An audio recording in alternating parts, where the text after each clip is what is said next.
Bismillahirrahmanirrahim. Assalamualaikum warahmatullahi wabarakatuh. Selamat pagi anak-anak. Alhamdulillah pada kesempatan ini kita bisa melaksanakan suatu kegiatan daring dalam kegiatan masa pengenalan lingkungan sekolah di SMA Mardika tahun 2021. Mengucapkan selamat bergabung di keluarga besar SMA Mardika Paseh. Selamat berbahagia, selamat mengikuti materi MPLS selama 3 hari.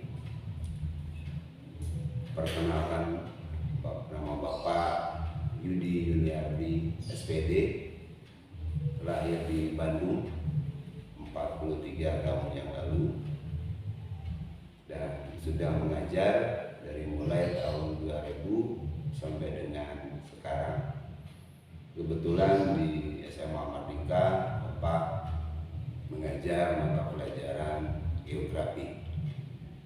Ya, oke. Kita ke materi yang akan kita sampaikan pada hari ini adalah mengenai pengenalan kurikulum, terutama kurikulum 2013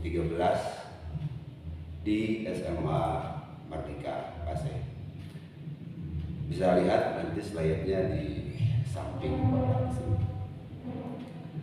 Pertama, kita harus mengenal dulu apa itu yang namanya kurikulum. Kurikulum itu adalah perangkat tata pelajaran yang diajarkan pada suatu lembaga pendidikan, di mana di SMA Mardika Paseh itu sudah memakai kurikulum 2013.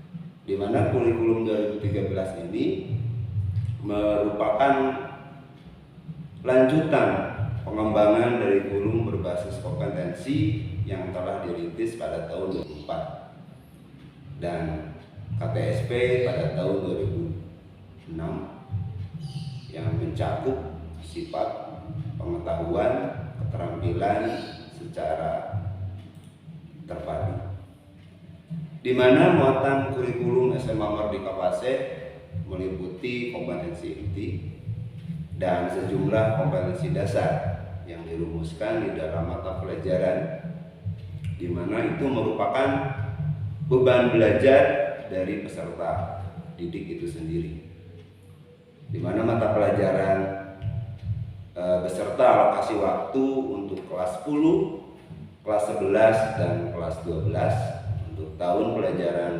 2021-2022 ini sesuai kepada Permendikbud nomor 21 tahun 2016 tentang standar isi pendidikan dasar dan pendidikan, di mana di dalam Permendiknas tersebut yaitu pertama ada waktu peminatan dan lintas minat, terutama untuk kelas 10 ya di SMA Mardika Paseh yang sudah menggunakan kurikulum 2013. Ya, yang pertama, penataan peminatan dan lintas minat ini dilaksanakan pada saat pendaftaran peserta didik baru dimulai. Ini dilihat dari SKHUN dan nilai peserta didik yang diketahui dan sudah disetujui oleh orang tua siswa. Yang kedua, bahwa jumlah peserta didik untuk setiap rombongan belajar di SMA Mardika Paseh itu maksimal 32 orang, supaya kegiatan belajar mengajarnya lebih optimal. Yang ketiga, bahwa pelaksanaan peminatan dan lintas minat ini dimulai dari kelas 10, yaitu semester 1. Bahwa pelaksanaan lintas minat dan peminatan ini sudah dilakukan. Tidak seperti kurikulum-kurikulum yang sebelumnya, bahwa untuk peminatan itu dilakukan di kelas 11. Yang poin B-nya bahwa hasil analisis pendidik dan tenaga pendidikan dan sarana prasarana yang tersedia di SMA Mardika Paseh ini ditentukanlah yang namanya peminatan. Bahwa peminatan di SMA Mardika Pasai itu hanya ada dua. Pertama ada peminatan matematika dan ilmu pengetahuan alam yang kita singkat menjadi MIPA, dan ada peminatan ilmu pengetahuan sosial yang kita singkat menjadi IPS. Poin yang selanjutnya di dalam muatan kurikulum yang ada di SMA Mardika Pasai itu adalah C. Lintas minat ditetapkan 2 mata pelajaran dari luar kelompok peminatan peserta didik. Nanti bisa dilihat di dalam tayangan struktur kurikulum. Ini kenapa diambil 2 mata pelajaran?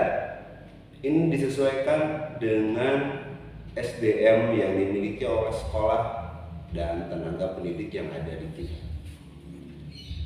Yang poin selanjutnya bahwa pada saat kelas 11 dan kelas 12 peminatan yang ditempuh adalah salah satu mata pelajaran lintas minat yang dipilih pada saat kelas 10.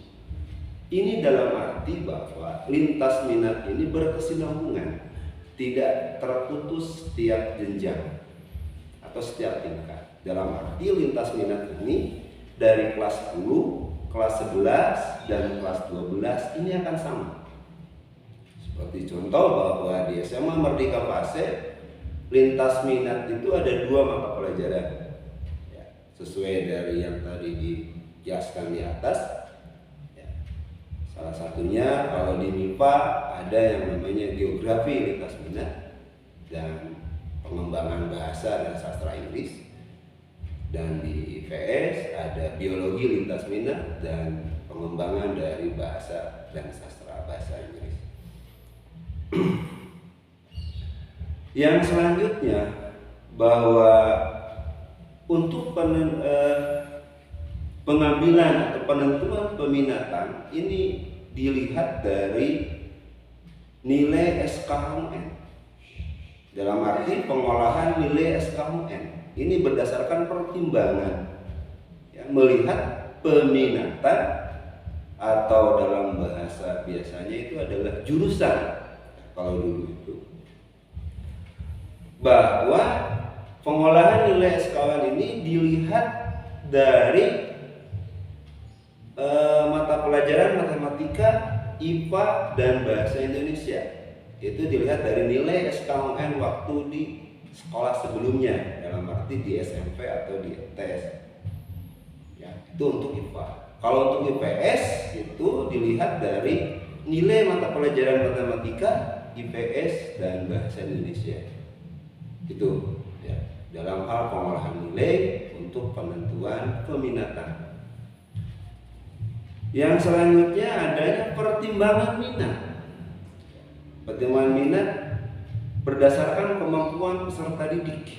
Ini harus disetujui oleh orang tua siswa di dalam suatu pernyataan tertulis dan dilakukan wawancara oleh BV dan BK.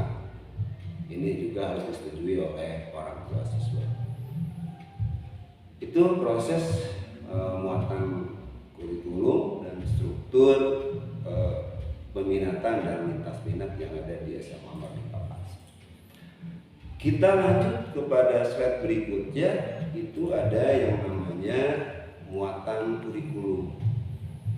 Ya, di dalam muatan kurikulum itu ada kelompok wajib, di mana kelompok wajib itu ada 2, ada kelompok A, ada kelompok B.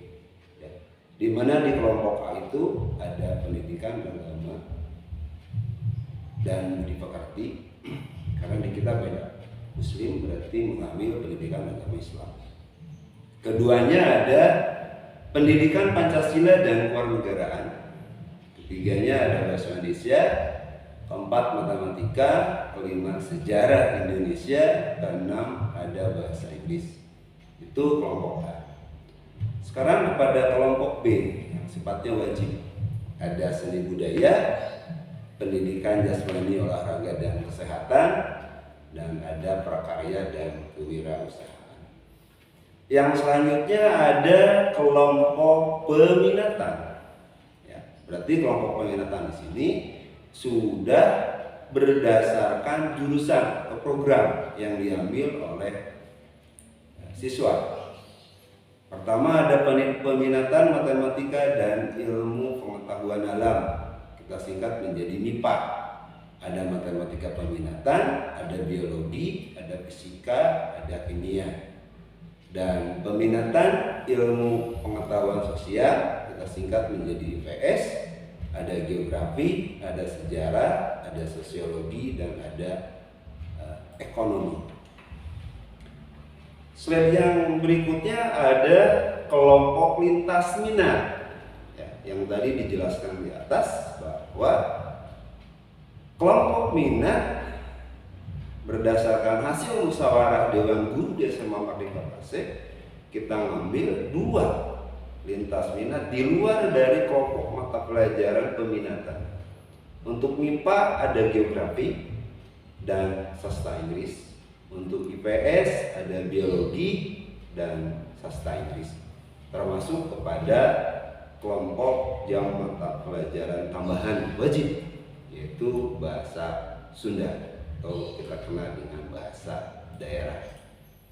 Itu muatan kurikulum yang ada di SMA Mardika Paseh. Selanjutnya ada aspek penilaian. Ini yang harus kalian ketahui anakku semuanya, bahwa di dalam aspek penilaian kurikulum 2013 itu terdiri dari 3. Pertama ada pengetahuan, kedua ada keterampilan, dan ketiganya ada sikap. Di mana yang pertama aspek pengetahuan merupakan aspek yang ada di dalam materi pembelajaran, terutama untuk menambah wawasan siswa di dalam suatu bidang tertentu. Ya, di mana struktur kurikulumnya bahwa pengetahuannya harus memiliki 80% dan 20%-nya itu adalah aspek karakter. Karena kurikulum 2013 tidak terlepas dari yang namanya karakter. Yang keduanya ada keterampilan, yaitu aspek keterampilan bertujuan untuk meningkatkan keterampilan siswa dalam membuat, melaksanakan, dan mengerjakan suatu soal atau proyek sehingga siswa dapat terlatih sifat ilmiah dan karakternya. Itu. Dan yang ketiganya ada sikap dan perilaku, ada sikap sosial, spiritual. Ya. Ini semuanya harus memiliki sifat menilainya minimal baik dalam nilai sikap, di mana aspek penilaian sikap ini diambil oleh guru dalam jurnal harian, bisa dalam teman sejawat, bisa juga diambil oleh diri masing-masing siswa. Sedangkan aspek penilaian sikap dan perilaku ini merupakan aspek penilaian dengan nilai sikap dan perilaku peserta didik selama proses pembelajaran berlangsung. Jadi di dalam proses pembelajaran di SMA Mardika Paseh, aspek penilaiannya dilihat dari pengetahuan, dari keterampilan, dan sikap. Sekian pengenalan kurikulum di SMA Mardika Paseh. Tetap bahagia, tetap jaga kesehatan. Sekian, wabillahi taufiq wal hidayah. Assalamualaikum warahmatullahi wabarakatuh.